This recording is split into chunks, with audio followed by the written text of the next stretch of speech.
squabble up, squabble up, squabble up. No, no, no, no, no! Too loud, too reckless, too ghetto. Mr. Lamar, do you really know how to play the game? Then tighten up! Nobody pray for me. It been a day for me. Well, yeah. Hey, I remember syrup sandwiches and crime allowances, but let's not. Oh boy, it's Monday morning. Good morning, good morning. Welcome to another edition of Let It Be Known. We like to say a new edition of Let It Be Known. New edition. It's not Bobby, Ricky, and Ralph, but it's Stacy and it's Nielle. She is joining us from LA. Our new co-host is with us this morning, and she is brightly shining, fresh. She's down there where Kendrick Lamar lives. And Okay. but Nia, welcome to Let It Be Known. It is absolutely exciting to have you join Let It Be Known. It's such an honor to be a part of this show, but also to work with you, Stacy.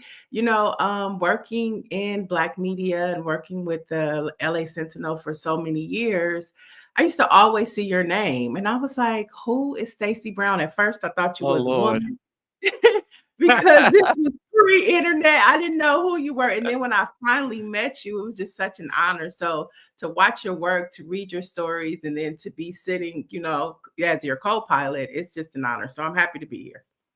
It is absolutely my privilege. I'm so glad that you went through the whole thing with Greer. She could be really tough on folks and unreasonable on folks and stuff like that. Yeah. Yeah. I mean, it Only came on me. She's unreasonable on me. That's it. No, this came at such a time for me, as part of the 92% Black women who voted for Kamala Harris. Uh-oh. We were just trying to figure out and find ourselves in this new world that we live in. And, I just was like, I don't know how I feel about politics, how I feel about resisting, how to, get involved. But once Donald Trump became president and all these things started happening and started talking to Greer, I felt that there was no other place or space that I could really just contribute than, in the space of the Black press and the legacy that it holds. So thank you for helping me find my way back. Well, she's talking about me, folks. She's got such an amazing resume herself. Why don't you tell Let It Be Known's audience a little bit about you before we break into the topics of today? And we have a special guest as well today. But tell folks a little bit about you. What you've done. I mean, as one of my mentors used to say, Brenda March Mitchell from LA Sentinel, I just wash windows. I just fit in where I'm needed. But in the media space, I've worked in radio with Radio One. Kathy Hughes is another mentor of mine. Love her so. I've worked in television, helping create Fox Soul. I work with the Shade Room. So I love to mix culture and politics. And I like to stay rooted in, where we've grown as a Black people and how we've got our messaging. And that's always been through the Black press. So shout out to Radio One, LA Sentinel, Fox Soul, also another partner, one of the few streaming partners with the Black press in the Black network. So glad to be a part of that. And we'll talk a little more about that in the days to come. But yeah, that's my background, just community oriented, politically oriented, and I love our culture. Yeah, you absolutely do. And folks will easily find that out as you say in the days and weeks to come. But okay, so I guess we got to start off. The game was the game, of course. I was really happy that Jalen Hurts and the Eagles. I'm not an Eagles fan, but I certainly could not root for who Orangey would call MAGA Mahomes. So, so I couldn't root for him. Say again. I said, okay. So it was good to see Jalen Hurts. somebody who recognizes the blood that runs through his veins is somebody like that win. But here's the big story. As we see a little clip there, but the big story, Niel, of course, they not like us. Uh, Mm, they what? not. They're not. They really not. um, well, they ready. What people ready? Because for a while we didn't, folks. There was speculation he wasn't even gonna perform that song. And I think that is what really we have to be cautious of, because the NFL, his camp, no one said that he wasn't going to perform that song. And it just became this big headline. And I think the underlining tone behind that is we have to be careful and pay attention to how media just picks up on things and spreads rumors, because nobody ever said from either camp, Apple Music, Rock Nation, Kendrick Lamar's camp, or the NFL, that he wasn't going to perform that song. So how did that become such a thing? I didn't get that part. I always thought Yeah, that he was going to do that song, I because thought he had to. yeah, that's why he's at the Super Bowl. Come on. But now, listen. I said beforehand. See, I'm not. See, my hip hop, my Mhm, rap, is Eric B. and Rakim, LL Cool J, back in the day, Run DMC and all that stuff. I know that rap has totally changed and evolved, and in some areas gotten so much more sophisticated, and in a lot of ways, to a lot of people, better. And right, Kendrick is considered like one of the best at it today. mhm, Um, the performance, they had a lot of messages in that performance, and I told you beforehand, it went over my head, but I was reading up on some of it. I do know that Donald Trump was in the audience, which made it even more stunning with the all these black folks mhm, wearing red, white, and blue, and mhm, Kendrick keeping it 100% black regardless. But mhm. what Samuel L. Jackson being Uncle Sam, and I saw what's her name go lose her mind. What is this? The white girl, the former NBC and Fox girl. I forget her name, but whatever. She lost her mind. Something about Uncle Sam is white. Ooh, ooh. That's exactly why we needed Uncle Sam to be Samuel L. Jackson. Exactly why. But Oh Stacey, gosh, I felt the most patriotic, the most American that I felt since Donald Trump was in office yesterday with Kendrick that is Lamar. interesting. Yeah, Wow, go I felt ahead, the girl. most patriotic, the most. I mean, because just the symbolicness of the flag, and it's all Black people, right? Because we know who built this country. It's Black History Month. I mean, his reference to 40 Acres and a Mule, Camilla Moore, the co-chair of the Reparations Committee here in California, she went bananas. She did a post. She went bananas with that 40 Acres and a Mule, because he also said this is bigger than the music. It's bigger than that. And so he was just in tune with, and he could have went black and brown, because GNX, he has some Latinos on there and the mariachi band lady singing. He chose to be unapologetically Black in a time where DEI, cousin to Yep. affirmative action, is gone. And so it was just that the references to the prison. Some people are saying that there were references to the prison yard because it was like concrete. It was just so many metaphors that you have to just digest. We're going to be talking about this for a few more days. But and then obviously, I mean, he went straight for as somebody said, with the whole thing with Drake, game over.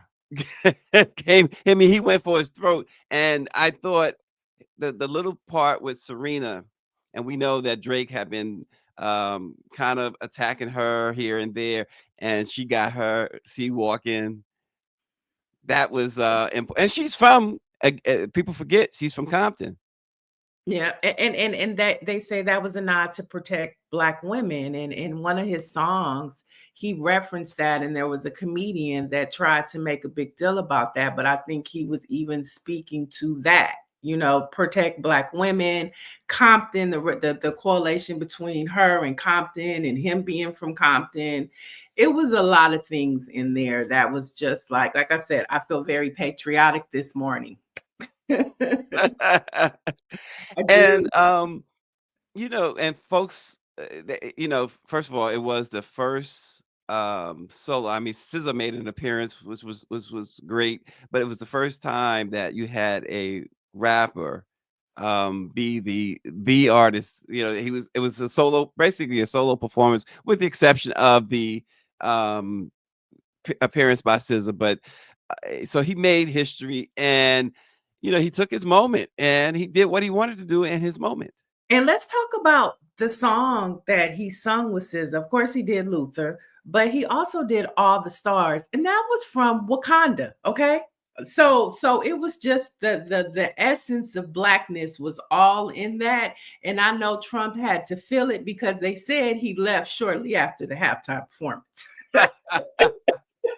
Okay, He's out. He was take out. that. But the other thing people say, okay, he's the first president to ever attend the Super Bowl, blah, blah, blah. You know how much? So this guy talking about getting rid of this, get rid of that, cutting costs. It costs $20 million for him to go to the Super Bowl. You know that, with the And when Secret I Service and everything else. And when I saw that, all I could think about was welfare recipients. You know what I'm saying? Trying to take SNAP away, and you the main Yep. SNAP Yep. receiver. Okay. Yep. Yep. 100%. And what really did not, here's something that a lot of people didn't see live when it was happening, because I didn't notice it. The Palestine protest. Oh, You had a couple during the performance, Kendrick's performance. You saw it was two people who ran onto the field with the Palestinian flag, and they were tackled and arrested. And I'm seeing the social media about that. Folks was like, "Get me their information. I'm bailing them out," and stuff like that. But um, it I was think good that that was that was part of the perform. I think that was part of see the message. I really, see really do. yeah, and but it's being report. And you said something at the top of the show. You got to be careful how you look at how people report stuff, because I got the feeling too when I saw it later, because I didn't even notice it, to tell you the truth, Mhm. until later. But I got the feeling too. I'm like, wait, was that a part of it? The way that this guy, it was two of them, I believe, that came out with that flag. It seemed like it was in tune with the show. It was so in tune, and like we say, we can't confirm, but even if it wasn't, it spoke to the tone of what that whole performance represented, and it was freedom. It was freedom of speech, and a lot of people feel that way, and I just think it sent the overall the performance sent a strong message to the Blackness that we built this country just as much as anybody else, and that we do have a right to say that 40 acres and a mule, this is bigger than the music. Kendrick Lamar, okay? The whole performance, the flag, the A minor, to hear that entire arena say A minor, that was just, it was amazing. Yeah. What was Drake doing? Was he even watching? Could he have watched? He's he's been walking around with this sweatshirt with bullets in it with smoke coming out of it. So Yes. I'm pretty sure the smoke was coming out the sweatshirt yesterday. he he took yeah, he's like like Greer said, adding to his lawsuit. But yeah, it's gonna be interesting to see how that plays out, because also among the many messages, the one of the few messages I got, because again, I'm not that bright like Niel. She got all the messaging out of that. But but You gonna some things you catch later, Stacy. You gonna catch it later. well, was the thing, he it's like, hey, this is truly standing on business. Everybody's talking about standing on that dude. He said they're gonna sue you, and then he went on to say, okay, bring it on, because he did the song. He direct reference to Drake. Um, So he was like, "Okay, bring it on. I'm standing Right. on business." He looked straight in the camera and said, "Say, Drake, I see you like I'm young." Okay. It was like, I mean, he looked straight in the camera, like, don't get it confused. And look, Super Bowl is the biggest audience there is, right? There's no bigger audience than the Super Bowl. So I'm pretty sure Drake and his lawyers are like, okay, let's add another zero to what we're gonna see in that lawsuit if they prevail. Right. I can't see. I gotta see some sort of resolution, not between him and Kendrick, but between him and the record label. Right. And I thought like the overall, I love the way another rumor that was started that wasn't true was that they weren't going to sing Lift Every Voice at Yes. and where did that come from? Because Legacy was booked months ago. Well, the thought was that there was a few things that was because Commissioner Goodell took away that end racism, end zone, and of course because Trump was there, they wanted to not because there was an order that went out from the one order that did go out from the NFL was that they were not going to tolerate kneeling because Trump was in the audience. I mean, they didn't necessarily say because Trump was in the audience, but they said they were not going to tolerate kneeling during the national anthem. Hmm. But yeah, there's But Legacy right there. She did an yeah, amazing job. I'm glad that that was just a rumor. And then like to your point, they took in racism and replaced it with choose love. And you saw that on the back of all the helmets. And so it was like give or take, but I'm just glad that overall to me the Super Bowl was so black. You know what I mean? I yeah, love my favorite commercial. My favorite commercial was the Nike commercial with all of the females. Okay. My Juju Watkins, you had Caitlin Clark, you yep, had the girl from the Las Vegas team, yeah, Asia. yeah, yeah, Wilson. Asia Wilson, and the slogan was "You can't win, so win." I loved it. That was Yeah, my favorite commercial. And another commercial that I really enjoyed. There it is, right there. That commercial was yeah. really nice. Another one that I enjoyed was Harrison Ford's Jeep commercial. Okay, okay, yeah, that was nice. That was nice. Mhm, Harrison mhm. Ford. Wait a minute, was it the makeup or did he just not get too much older lately? I thought Harrison Ford was like 90 years old now. Indiana Jones is old, but he still has it. I'll still go to a Star Wars movie or Indiana Jones movie to Yeah. see it. There he is, right there. Okay, That so speaking of the commercials, you mhm. know, and keeping in theme with like it talked about Kendrick and the blackness and the Super Bowl being black and the commercials.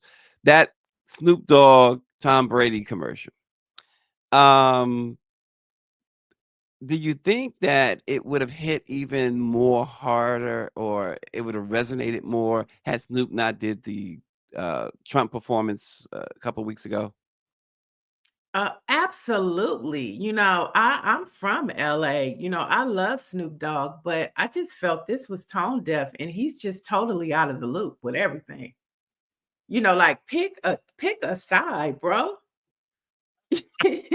You know what I mean? You can't go and perform for the Klan and then come back and tell us pick a side. I mean, I know money, supersedes everything, but it was just to me tone deaf. Like he just doesn't get it right now.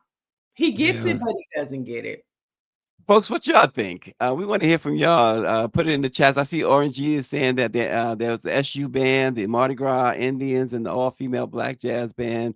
Um, what do y'all think about these the commercials? To stand up to all hate, Snoop's and Tom Brady's message. Tom Brady, by the way, was wearing a $745,000 watch. I saw that watch. I just knew it was expensive when I saw it.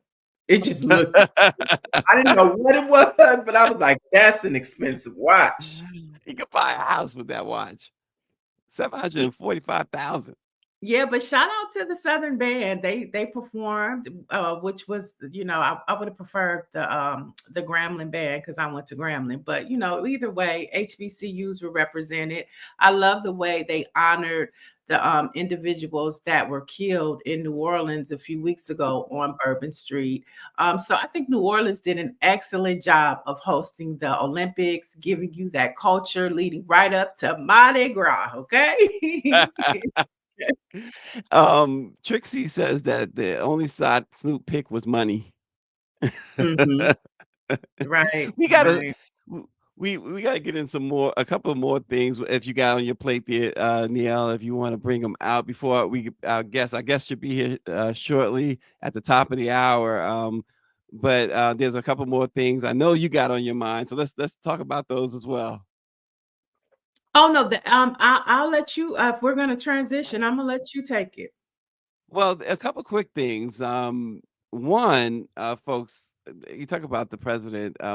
We have to mention this morning because we got to give you a little bit of news. New York Attorney General Letitia James and Manhattan District Attorney Alvin Bragg have been put on this hit list of Donald Trump's, in which he has revoked any access to classified information, and he has prohibited them from entering any federal facility. That includes that includes federal facilities means federal courts. Letitia James is a federal prosecutor.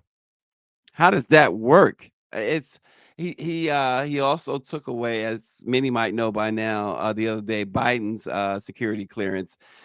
The hit list continues with this man, and it's just unfortunate that someone in that position.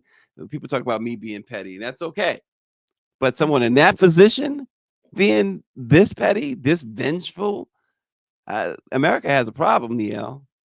Yeah, in the words of Beyonce, okay? She said it. We do have a problem. I mean, when we look at that and then we just look at everything that happened last week from the Department of Education to the Treasury Department and members of Congress not being let into those facilities. I mean, we're in a different time, and one of the things that troubles me about all of this is how do we mobilize as Black people to address these issues from Letitia James, because if you think of her and you think of Alvin Bragg, you have to think about Fonnie Willis. And she's on the list. He just hasn't come for her yet.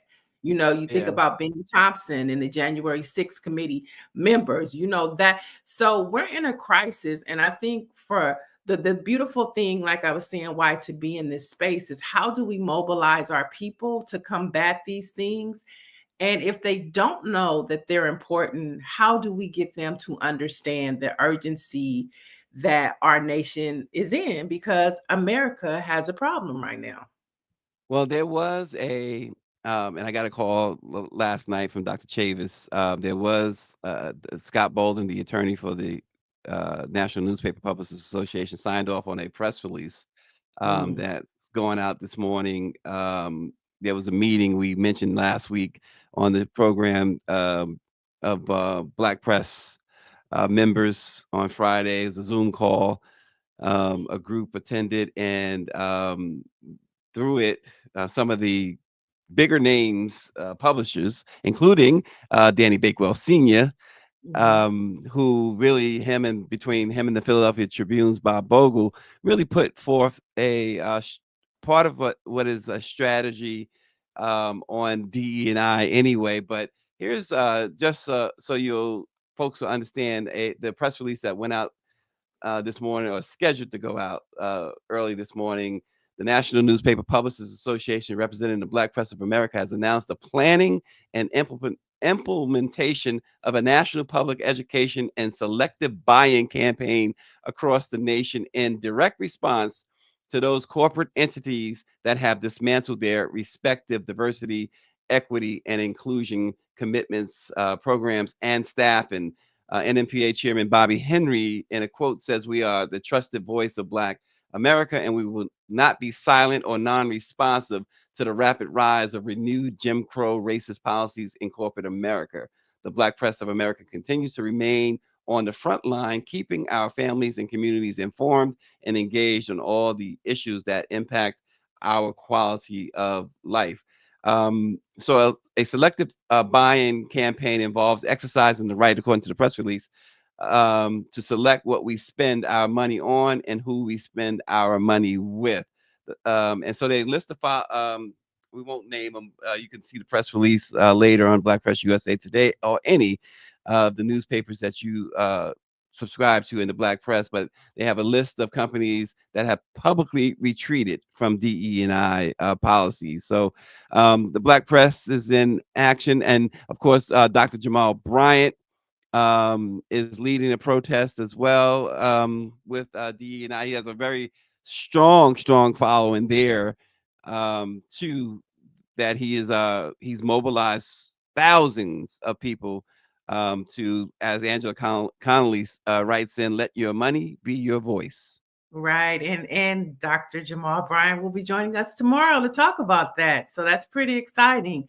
And he wants over 100,000 people to join a 40-day fast against Target. He's going to give us more details, but he already has 40,000 signatures and counting. And so he'll be joining us tomorrow to give us all the details about the fast, how you can get involved.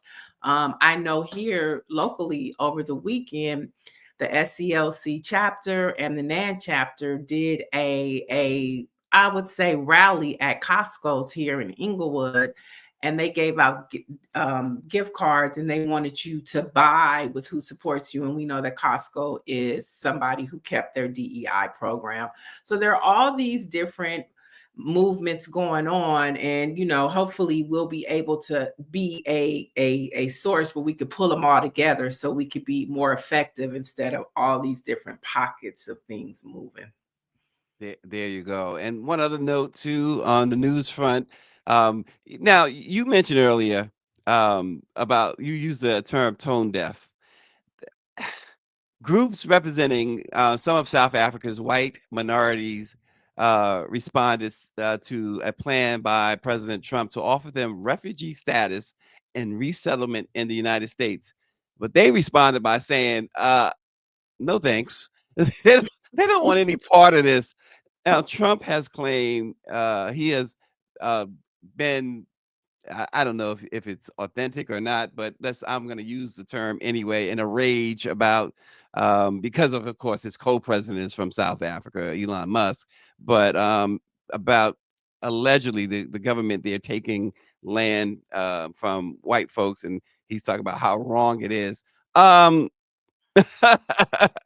What's been going on for 400 years in America? Hmm. So give me a break with that.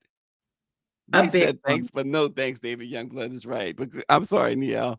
No, I said a big one. He called all those other countries shitholes, and right now, sometimes I feel like we're living in one. You know what I'm saying? And it's sad to say, but it just, for me, this whole situation as a Black person, it makes me want to figure out how to be a world citizen and how to, because everything that we've been thought to believe in, or the hope and the legacy that we stand on, he has just dismantled it and continues to dismantle it. And this is the third week. So, I mean, I don't blame him. I wouldn't want to come either.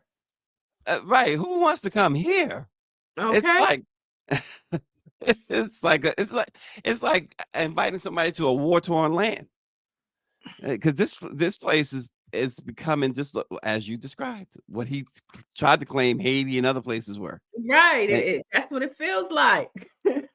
and it's every moment of every day that we keep getting bombarded with stuff, and that's been his strategy, right? And the Mhm. strategy of these supremacists, the strategy of these MAGA folks as well, is to just throw everything out there, just keep throwing stuff out there and keep you distracted here when they are doing some dastardly stuff over here. Right. Because I really am concerned about what Jared Kushner is doing in that White House. Him and the Kushner corporations and all of the corporate things that they're doing while they're distracting us with all of the trauma of the past. They're Right, really right. in there doing corporate greed, selling all of our information, and we haven't even touched Elon Musk. I mean, we should all be scared, okay? Very scared as what is happening, having our information. I mean, we don't know if we're gonna get our tax returns. We don't know if Right. our grandparents are gonna get their social security. And why? Why? Well, I don't understand. Well, greed is the reason why. We know that that's part of the reason, and racism. Well, of course, that's always the underlying thing here. But I guess we'll get some more answers on as much as he can give us tomorrow from Jamal Bryant on Yes, and I want to. strategizing. Yes, and I want to talk to him, Stacy. I've been in my soul, I've been wrestling with, we read the same Bible, the black church and the evangelicals. Okay. We praying to the same God. I just don't understand. Is God answering their prayers and not ours? Because they seem to be winning. The evangelicals are winning. I need like Jacob wrestled with God, it's wrestling with my spirit. We read the same Bible. One is practicing systemic racism, and we trying to keep our freedom. I need some help, Pastor Jamal Bryant. I need you to help me reconcile this. You know that it seems it's always going to seem for a time that the bad guys are winning. It's always going to seem that way for a time. Um, and at some point, because evil does tend to live a long time. But at Mm, some point, I mean, we've talked about it on this show. The one thing we don't we got to remember is that eventually Hitler fell. Eventually, Idi Amin was taken out. Eventually, Saddam Hussein, whether you agreed with how America did it or not, in other words, dictators and that type of the type of hate that you see, eventually it goes away. Something else comes along, but it does go away eventually. It's about weathering the storm, really, right? When you think about it like that, it's about how do we survive this to fight another day? And but we're going one of the back. things we can't do is give up and give in. That's the thing. Right, right. I know. I totally get it. I just need a little counseling from the pastor. Because my spirit. she needs to be put a little bit adjusted there, right? I She do, needs I do. some adjustment. Yeah. I need Paula White. Paula White has been named the chair of the White House Faith Council. Okay, Paula White. I- Yeah, just when you think it can't get worse, right? And I think that's also part of the problem. When you think it can't get worse, it gets worse. But remember, though, remember, Niel, and I know you know this, but remember, folks, they told us if you gave them this power, this was what they were going to do. Mhm. There's no question that we were prepared. But what the problem was, and I said it then, and I'll say it again. Hillary Clinton was one of the most qualified candidates for president, but she was a woman. If they wasn't gonna put a white woman in there, I just couldn't see. And I listen. I'm one, and like Greer would say, she's not a conspiracy theorist. I'm not a conspiracy theorist, but I believe, and nobody talks about this, and maybe you shouldn't talk about it, but I believe Hillary, uh, Vice President Harris actually won the election. Oh, I I'm believe that thing was 100%. stolen. Yeah. Okay. Let's just sit there. We have our guests, but we're gonna sit there for a minute because I do too. Two things that stood out to me. First thing is when Donald Trump won, he thanked Elon Musk Yep. for those voting machines.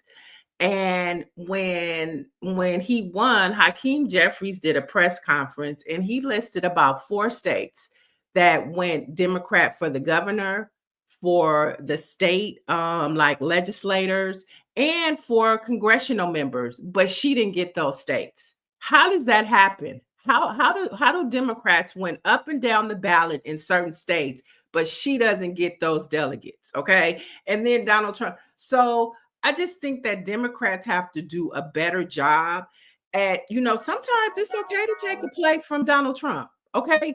If call a spade, he took the election. Let's start that conversation going and see how far we get. Yeah, the 2020 election was not stolen. The 2024 election was stolen. And my point with bringing up Hillary Clinton was that fact that they wasn't going to allow a qualified white woman to be president. There's no way that a very qualified black woman was going to do it. And Emmett Hobley says that don't worry, evil catches up with evil people. Orange G says North Carolina comes to mind. And you remember too, and just to put a bow on this, Niel, Also, that what's the name? as as uh as time went on, that vote count, Trump, they said he had 51%, then it was 50%, then it was 47. The vote count kept changing, and then finally we stopped hearing about the final count. Right. So look, Well, Stacey, you know what? Maybe we need to take a little deeper dive and do some investigative reporting and start reporting on that. Okay, since nobody else wants to. there you go. Well, the birth of Hillman TikTok. We are diving into a movement that's not just about education, it's about resistance, I should say, empowerment, and the fight to preserve Black history in the face of growing attacks at a time when Trump and his allies are dismantling DE&I initiatives, banning books, and working to erase Black history from schools. A powerful, powerful response has emerged, not from the halls of Congress or university boardrooms, but from the digital world of TikTok. It all started with Dr. Leah Barlow, a professor at North Carolina A&T, who posted a simple welcome video for her intro to African American Studies class. She thought she was speaking to her 36 students until the video went viral, reaching nearly 4 million people. What happened next was unprecedented. Black educators, experts, and content creators began teaching their own subjects online, forming what is known as HillmanTok University, a free digital learning space reminiscent of HBCUs and named after the fictional Hillman College from a different world. And at the center of this is our special guest, Cierra Hinton, a sixth grade teacher from Georgia, who recognized the potential of this growing wave. Hey, Sierra, thanks for joining. Let it be known. Thank Good you for morning. having me. This Thank is you so much. awesome. My, I first learned about Hillman Talk from my wife. She was like, "Oh my gosh," like, maybe I should take some class. But this is amazing. How did you could you have conceived of this? How did it come about? No, I am still flabbergasted. Um, it was a random snow day. It was a Thursday, which I mean, a snow day in Georgia. Can you believe it, right? But it was a work from home day here in, I was scrolling and it was a couple of days after Dr. Varlow's initial video.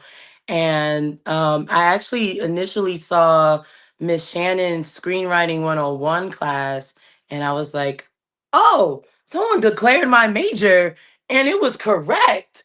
And so then I scrolled again and I saw Dr. Christie's video, and I was like, okay, so is this an HBCU, or do we just happen to have like all the Black professors? Because you know how some institutions are.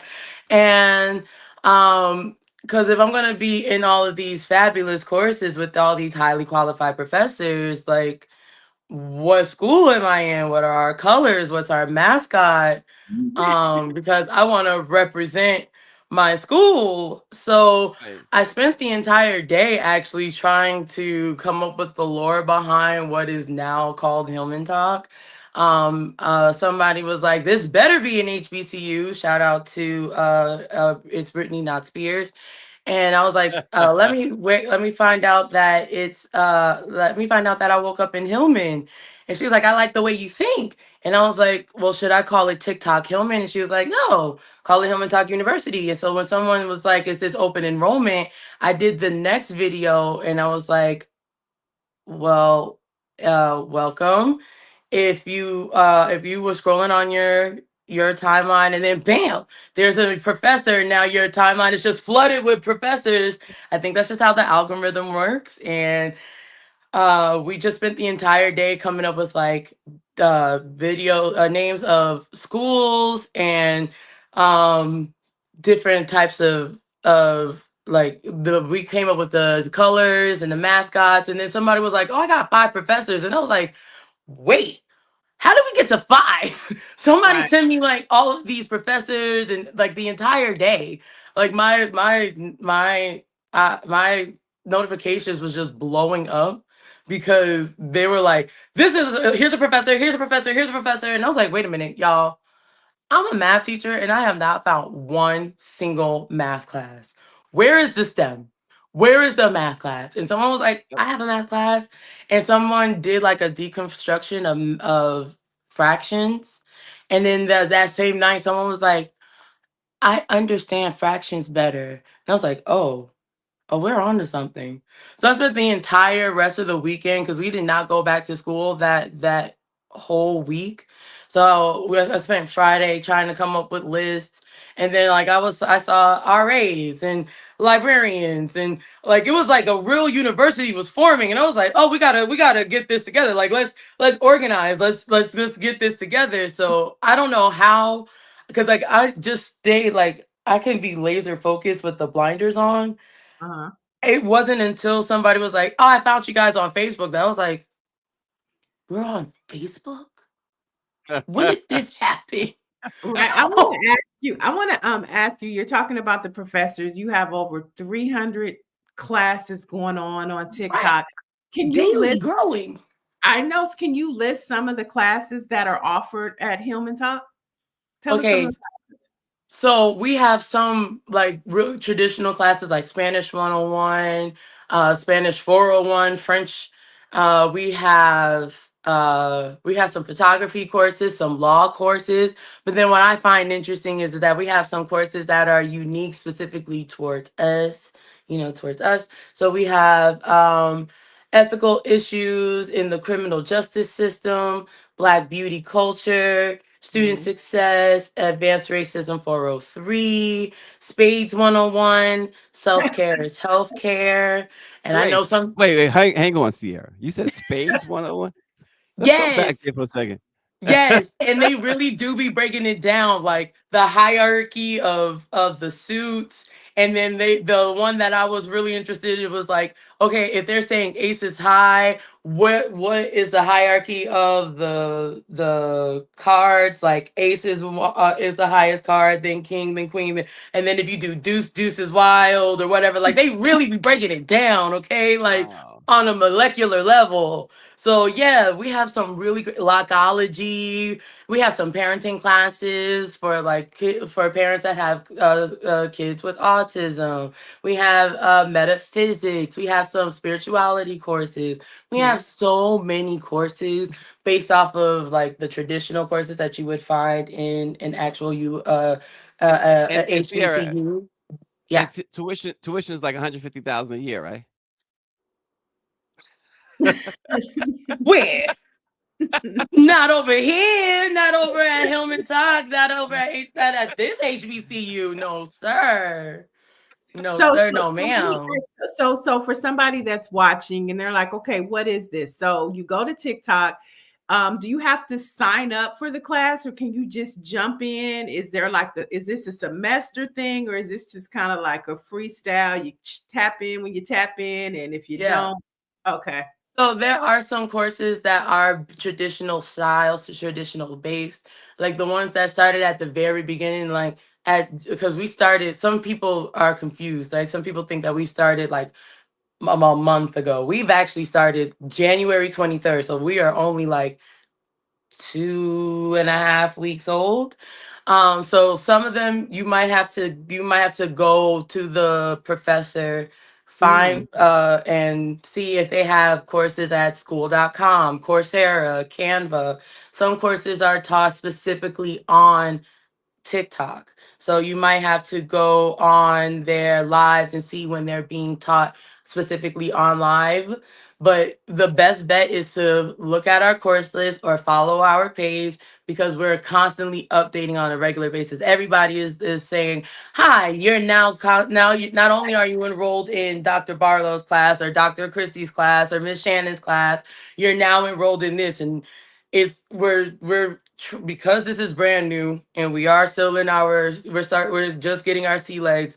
Everybody is trying to figure out the best way to do it. So the easiest thing for you to do is to find the professor that you want to follow and figure out what's their best method, because no two professors are the same. We have like, I think 3 different Spanish classes taught by various different professors. So And so you can you really can enroll here, and I mean you can attend these classes and really learn basically just online for mhm. nothing. Yeah, that's the whole point. We want to make sure that everything is accessible, that we make sure that you have the way to get your knowledge and your information as best as possible. Actually, one of our community members is in the waiting room that can help. They've been here helping me with the organization, and they could help explain, because we just released our acceptance letters yesterday, Oh, Oh wow. and our IDs, and she's part of the back end of things. Okay, we Uh, can bring her in, but I want to ask you while we're bringing her in. yeah. There's been a lot of issues. Like if I go to Facebook or Instagram, there are like 4 different HillmanTok universities now. Okay, that's one issue that I'm seeing. Another issue that they're saying is that now you guys are being suppressed in the algorithm. Like the Pakistani lady took over, and hmm the American woman who went to Pakistan took over. And so, how are you guys dealing with these challenges to make sure that you're keeping control over what Hillman Top University was supposed to be? Oh, coach, I think this is the perfect time for you to come in, actually. Okay. Hey guys, nice to meet you. So, first for the first question that you have about us being on all different platforms. So because we haven't been up for that long, everybody kind of thought that the name was just really cool and trendy. So everybody's like, oh, let me just go start actual profile page or something like that. So there's actually a lot of different profile pages that are out there across all different platforms. So what we just decided to do is to go with the actual name of the HillmanTok University. So if it doesn't say the HillmanTok University, that's not us, unfortunately. There's just a lot of different people that just kind of came out and kind of just was like, oh, this is a good thing. And they pretty much just repurposed the videos that we've already posted. So it's not like, you get any official content or anything like that. It's just something somebody's just, double streaming. So just to be clear, it's the Hillman Talk University, no periods, no dash, just that. Okay, got it. Not on there. That is not us. It Okay. is.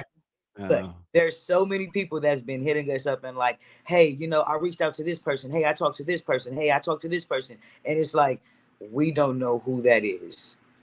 Like, like our IDs are free. I mean, this is free school. It's online. We're not charging for any of those services. But people have reached out to us like, hey, I paid $25 for an ID and I still don't have it. And it's like, that's not us. That's Wow. not charged for any of our services. Now, if your instructor asks you for extra requirements for their course, then that's just what it is that they may need. And then you guys have to also understand that on the back end, some of these professors, they probably thought that they're going to have like maybe, I don't know, 10, 15 people in a class. And then now you wake up and you have like 500 people. And then the way that you thought that you were going to teach the class just became like a whole nother level. So now you have to go and get something such as like a Google Classroom or something else, and so Right. accommodate everybody. But of course, in order to get those type of things, you also have to like pay on the back end.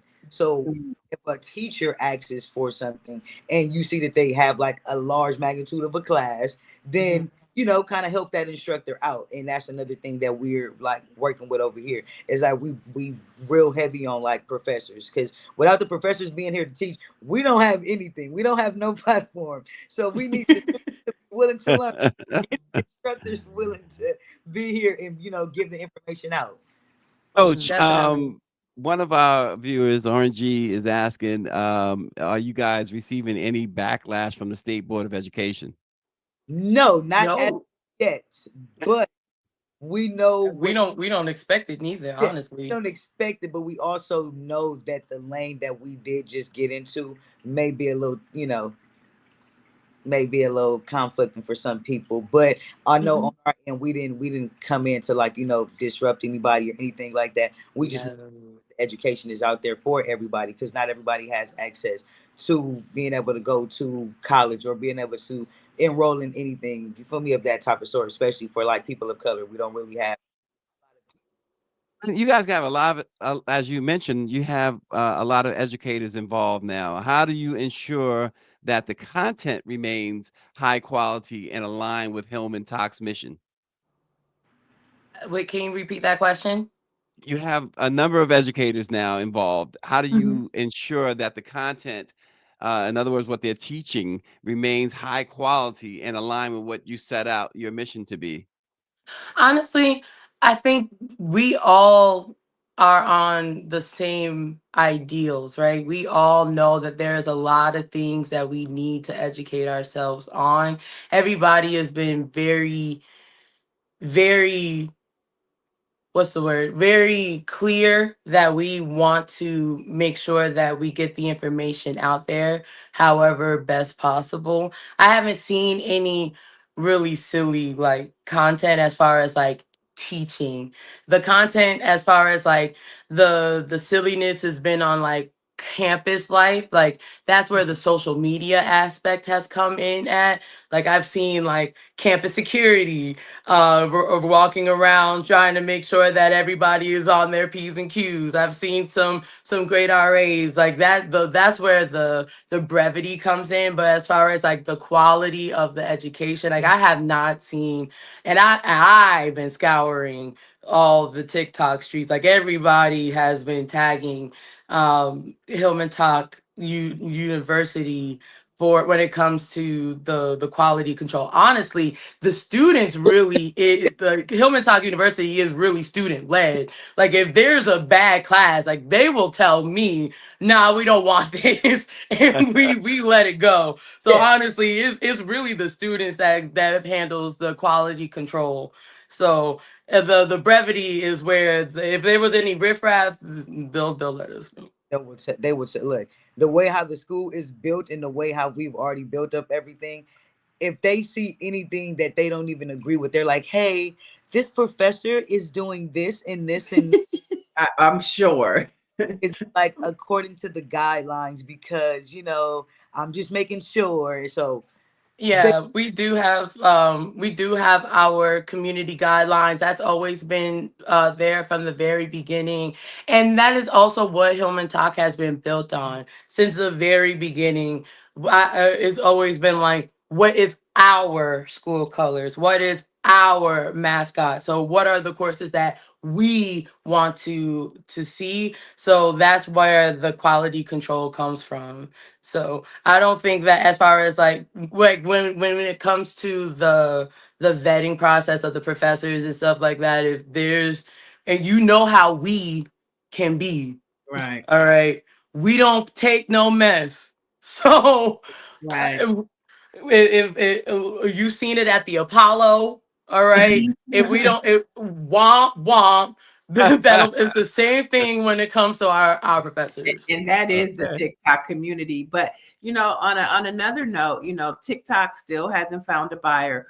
What happens, worst case scenario, if TikTok goes away? What's the contingency plan for the human TikTok University? It's a great question. It's a great question. So we have some stuff. We have a solution for that. We can't speak on it right now, but we have a solution for that. Don't worry. Look, we are 10 steps ahead of everything.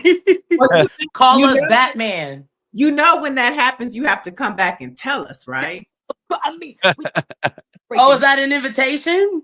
Are you inviting us back? Look, the ancestors and the founders of the HBCUs, they're excited about this. I can feel it in my spirit. I mean, because you're taking the whole purpose of why they started HBCUs was to get us the education that we couldn't get to. And Exactly. you guys are doing that in this unique way with this new technology that we have. So, of course, yes, come back. Yeah, Definitely. and speaking of and real quick, speaking of HBCs, like Mike V is saying a Hillman Talk scholarship would be nice. But is there, and as you said, Coach, thinking 10 steps ahead, thoughts of partnerships with any institutions, with HBCUs or other platforms? Yes, we are working on something right now, so we can actually reach out to some HBCUs and see if they would be interested in working with us, and seeing if we can be like some sort of assistance to them, or see how they can work with us in some sort of way, just so that we can keep this going, and then we can also show like the brick and mortar businesses and schools and stuff like that, that there's also a new way that's coming through as far as technology, and we can be we can be the head of this. We can be ahead of this whole situation, and Yeah. HB basically benefit from this. You feel me? This could be like a turning point for all HBCUs. We've seen over the last couple of years, HBCUs have been doing a lot of different things. So if we incorporate this with those actual schools, this will be something for the books. This will be That's the revolution beautiful televised on social media. that's the beautiful thing about this whole thing too, right? For everybody that wanted to be a part of an HBCU but couldn't, which I have received in droves, that email or that text message or that DM, like I've always wanted to go to school or go to college or wanted to go to a HBCU, but now I couldn't. And Hillman Talk is fulfilling that dream. Like we are giving people the opportunity to be a part of an HBCU, right? So why not partner up with an HBCU community, with an actual HBCU institution, and take this further? That's the beautiful thing about this. We are making so many people's dreams come true. We are giving people the opportunity to fulfill the dreams that were unfulfilled, right? Dreams unfulfilled coming true. And that's all that we want to do is just make things accessible, give education a broader audience, fulfill all the unfulfilled dreams. Like that's what Hillman Talk is really about. To Yeah. add on to what you said, like yesterday, once we dropped the IDs and we started to see the people, we have people in different countries that don't even live in the United States that are in people have reached out to us and asked us. They said, hey, I live in, I'm not going to say whatever country, I live in this country, and I Hmm. school my children, but I would like to know if I can enroll my 4 children into this university, Wow. and I would love for my children to get this type of information, because not only do we have like regular academic classes, we also have a bunch of elective classes. So there's people that's like teaching nursing, teaching how to lock hair, how to cook, how to, build I stuff. was gonna mention your hair, by the way. I'm all for it. Look at that. Look at Coach Westby's hair. That Right? I like that. I appreciate that. So yeah, it's a I, I think before we let you guys go, I don't think we touched on Hillman. There's some people that are from a different generation. Why the name Hillman? that's I've always wanted to go to Hillman. It has been a part of like if I could go, like if I could have gone to a school, an HBCU, if that was Hillman was a real school, I would have gone to Hillman. Like that was the whole thing. Like these courses were popping up on the internet and on TikTok. Why not make Hillman a real place, right? Like I've watched a different world in my teens. I watched it in my 20s. I'm glad that it's back on Netflix now, which is the ironic serendipity of it all. Like Mhm. I'm about to watch it again for like the 35th time marathon of my life. Like, I just love that show. It was so ahead of its time. When Dwayne says, pick me, like, do you, like, when he tells Whitney to love him, like, that broke network television records at the time. They, like, I remember listening to my excitement for the show. I'm sorry, I'm a big social media So happy. not social media, pop culture fanatic.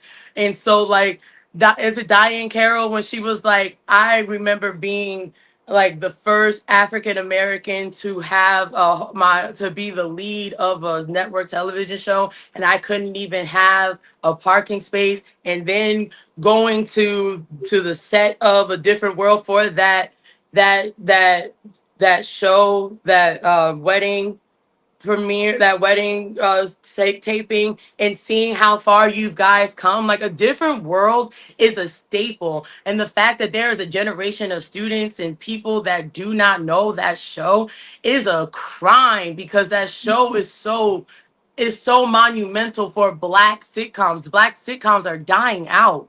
And like, thank God we have Abbott Elementary right now, because, like, we don't really have a lot of black sitcoms in main television. And maybe main television is dying, I don't know, because of all the things happening in Hollywood and the black and in Hollywood as a whole. But, like, I just wanted to go to Hillman. Right. TLDR, I just wanted to go to Hillman. Okay. Neil? Oh no, I mean, I think that's a great way to wrap this up, and a great way to continue to celebrate Black history with A Different World. You know, it was started with Bill Cosby. It was an extension of what, the Cosby Show. Denise went to Hillman. That's where Claire and Cliff Huxtable went. And for some of us, during this time, we were introduced to what HBCUs were. And this was our first experience of, like, wait, especially me being from California, like, wait a minute. Yes. They're colleges that are only Black. And so that really did something for the Black community. And so shout out, happy Black History Month. We celebrate the Cosby Show and A Different World. Wow. Shout Well, out to Debbie Allen, the Debbie Allen. visionary that Wow, really Debbie Allen. shaped and reshaped the show, because when she took the helm after season 2, like, it really took on a life of its own. So, like, sh- if I could meet Debbie Allen, I think my life would be like, Complete. woo, I love Debbie Allen. Well, Sierra Hinton, we really, really appreciate you. We appreciate what you're doing. A lot of folks are obviously on to this now. HillmanTok University. It is such a great thing. And it's such a great thing that you and the coach decided to join Let It Be Known this morning and tell the audience of the Black Press all even more about this. And yes, we will be calling you guys again. We really appreciate you. Thank you. You. Thank you. Appreciate it.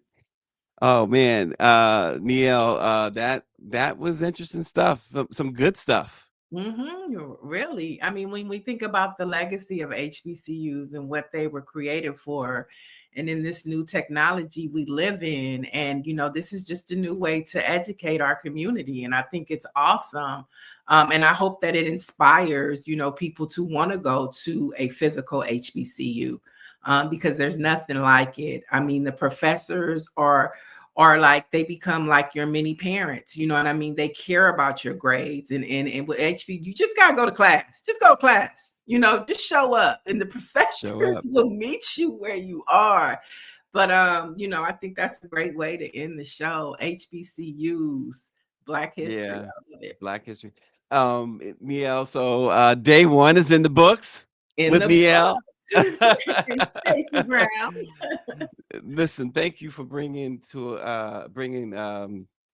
Sierra and the coach to Let It Be Known. And we're looking forward to tomorrow's conversation. As we think about tomorrow's conversation, and before we close out, Neil, and you kind of touched on it earlier, but what is one of the biggest things that you are hoping to get from Jamal Bryant tomorrow? I think I love the fact that we're talking to the Black church. because when we think of, the civil rights movement, when we think of even slavery and the Underground Railroad and the significance of the Black church, it's always been the light on the hill that we went to. And so to have Dr. Jamal Bryant coming on to talk about a boycott and how we can mobilize together, I just hope that we not only take that, but there's also a fast attached to it, a 40-day fast. And so, I'm just hoping that this conversation will be the start or the continuation of how we mobilize as a Black community, not a people of color community, but as a Black community, because we know when the Black community does what we're supposed to do, it helps other people and it changes things. No crawfish power, Gris. What's What? happening? That something going on with her and Orangey, obviously. she's Oh, snapping back at him on something, but nonetheless, no crawfish. nonetheless, Oh, yes. and it's and it's well, I think the fast starts after Mardi Gras, so we'll be safe. Oh, she said we fasting. Okay. Okay. Shoot, I'm fasting. It's I'm after Mardi Gras. fasting from what? I gotta eat. Or you could juice. You can juice. I can juice. You can Listen, juice.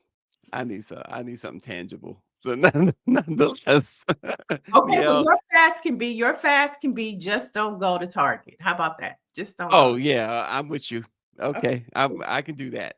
I can definitely do that. But we look forward to tomorrow. Thanks everyone for joining us, and we will check you out tomorrow with Dr. Jamal Bryant. Have a great day.